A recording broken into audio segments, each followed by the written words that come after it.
Hey everybody, welcome back. Today we're going to be doing a reliability test on the Smith & Wesson Bodyguard 2.0. Now when I say reliability test, we're not going to be submerging this gun, we're not going to be dunking it in sand or mud or anything like that. We're simply going to be testing the reliability using some hollow point defensive type ammo. Now I do have a full video already on this pistol and I will link it down in the description. In that video I mentioned that at that time I had only ran ball ammo through this pistol, so we're going to change that today. It's very important regardless if you're carrying a 380 like this, 9mm, 45, 10mm, 44 Magnum, doesn't really matter. Whatever your carry gun of choice is, it's very important that you test your specific carry ammo in that gun just to confirm that it is reliable. Now modern day pistols are very reliable and they're not generally ammo sensitive, but you still want to make sure that your gun and ammo matches up good together. If you're shooting iron sights or if you're shooting an optic, you also want to confirm that your point of aim and point of impact is meeting up with your specific ammo. If you enjoy this video or find the information helpful, or maybe you've watched some of my other videos, I would appreciate it if you would hit that subscribe button, maybe drop a comment or a like. It does go to help me out. With that said, we're going to load up a couple mags and test out several different flavors of some common 380 carry ammo. Now before we start the test, we are going to confirm function. So to do that, I'm just going to fire 5 rounds of American Eagle. This is just 95 grain FMJ. Make sure that we have no issues, and then we'll move on to the carry ammo.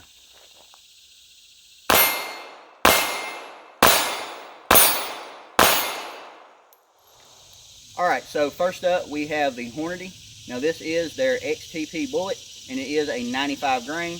We're going to fire 10 rounds, see what happens.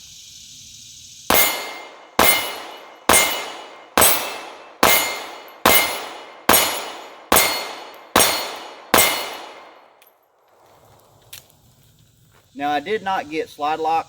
I wouldn't count that too much against the ammo. That's just going to be my grip. We talked about that in the original video. I have a very high grip, which really helps me to control recoil. But the smaller the gun gets, the less room there is. So it's more and more likely that I don't get slide lock. So I wouldn't count that on the ammo just yet. Next up is the Munitions. Now this is their 100 grain hollow point load. This is some of the absolute cheapest hollow points you can possibly get. So we'll see how they do.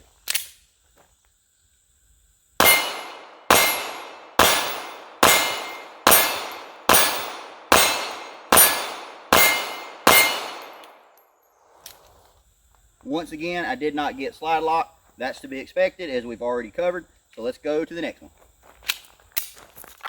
Next up is the Federal HST. So this is a 99 grain load. This is one of my all-time favorites when it comes to 9mm carry ammo. When I was scrounging up ammo to make this video, I did come across a box, but it only had 10 rounds in it. So 10 is all we have, but regardless, we'll see how it does.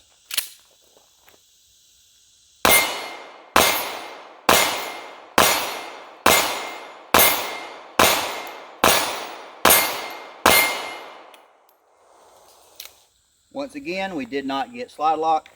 Just my initial impressions, I would definitely say that is the warmest ammo that we have tested so far. Definitely had a little bit more recoil, but that's kind of to be expected. Now last but not least, we have another load from Munitions. This is the 95 grain X Defender. Now this is still some really cost-effective ammo, at least when it comes to defensive hollow point ammo, but this is what Munitions considers their premium load, so we'll see how it does.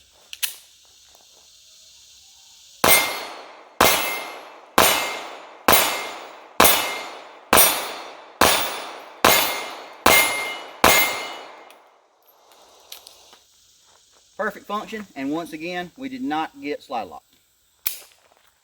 Now for what it's worth, we have fired a total of 45 rounds, 4 different hollow points, and 5 rounds of ball. I was by no means taking my time, but all rounds were fired on that little cowboy steel target. And for the most part, they're pretty well centered. So that is a good sign as far as point of aim and point of impact is concerned. They all seem to be at least pretty close. So let's go ahead and test out that theory. We're going to do a very informal accuracy test.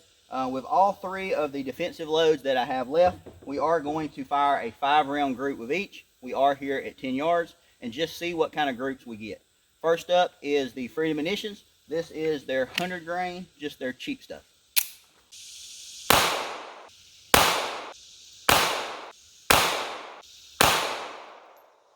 Alright, so not the best group, but it's not too bad. It looks like everything is at least inside the 10 ring.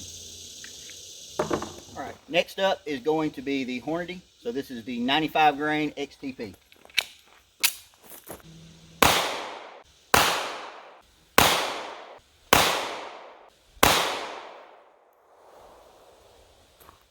Alright, for here that looks like a pretty decent group. It's at least all in the 10 ring, and it did lock open that time. Next up, we have the Munitions. So this is their X Defender load. So it is a 95 grain. This is kind of their premium defensive ammo.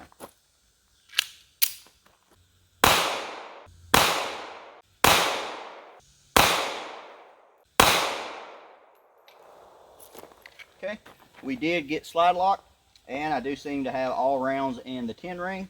You probably noticed when we did the previous test, I was not getting slide lock, and now all of a sudden I am. More than likely, in that test, I was just kind of dumping out 10 rounds, so I was gripping the gun, honestly, the way I'm supposed to, so I'm really vicing in on it.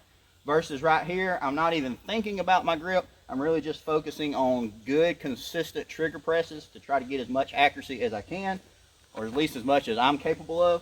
And because of that, my grip is a little bit looser, the gun is a little bit more flippy, but I'm staying off of that slide release, so I am getting slide lock every single time. Basically just a little tad of useless information, but it is further proving the point. There's nothing wrong with the gun. The slide release issue is just because of my high grip and a little gun.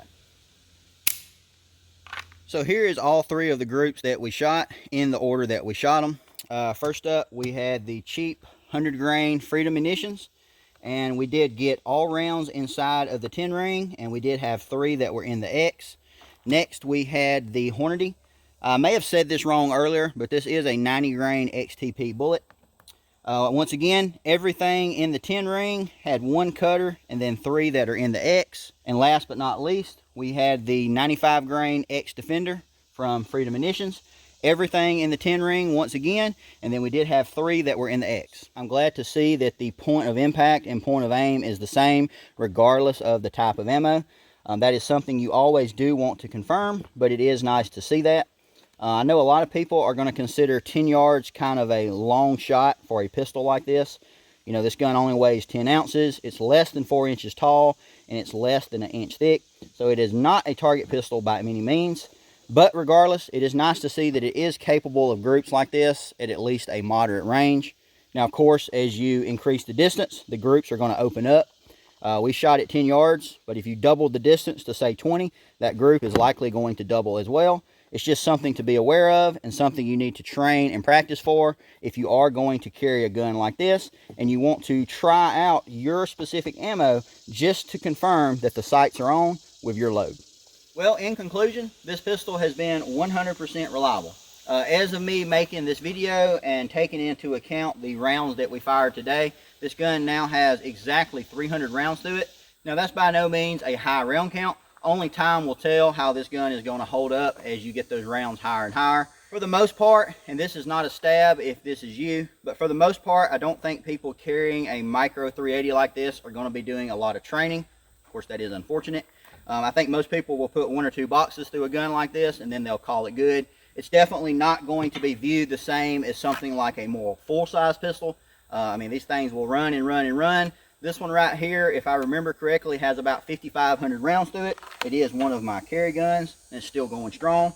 But regardless, I'm sure somebody out there will fire this thing to a high round count, and I'll be very interested to see how it does. So I said this in the original video, but I'll say it again here. If you are the type of person that gravitates toward a micro 380 like this, I really don't think you can do any better than the Bodyguard 2.0. I rarely give a gun an endorsement like that. But in this class of pistol, this thing is really just better than everything else that I've tried, and I've tried quite a few. So I hope y'all enjoyed the video and found the information helpful. If you'd like to contact me directly, there's several ways you can do that. My email is down in the description. You can also get me on Instagram and Facebook. And if you're not following me there, I would appreciate that as well. As always, thanks for watching. See y'all next time.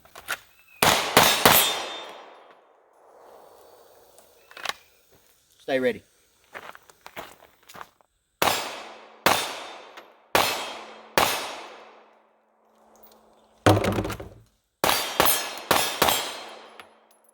Much better.